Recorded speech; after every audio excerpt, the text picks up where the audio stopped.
Municipal corporation ఎన్నికల ఫలితాలు 2 నెలల క్రిందటే వచ్చాయి. పరోక్ష పద్ధతిలో జరిగే చైర్పర్సన్ల ఎన్నికలు ఇంకా జరగలేదు. రాష్ట్ర విభజన చట్టంలో ఎన్నికల సంఘం ప్రస్తావన లేదు.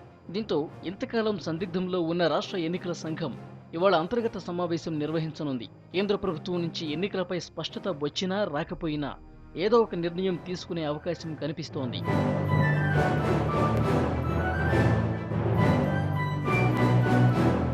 కొత్తగా ఎన్నికైన ఎమ్మెల్యేలు, ఎంపీలు వారి నియోజకవర్గంలో కార్పొరేషన్లు, మున్సిపాలిటీ చైర్పర్సన్ ఎంపికల్లో వారు ఆప్షన్ ఇవ్వాల్సి ఉంటుంది.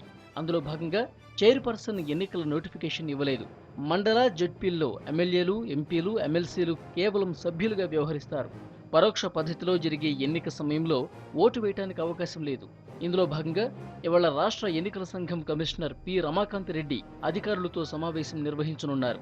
సమావేశంలో ఎన్నికల నోటిఫికేషన్ విడుదల, నిర్వహణలపై ఒక నిర్ణయానికి వచ్చే అవకాశం ఉంది. ఎన్నికలను జూలై మొదటి వారంలో జరిపించే అవకాశం ఉన్నట్టు తెలుస్తోంది.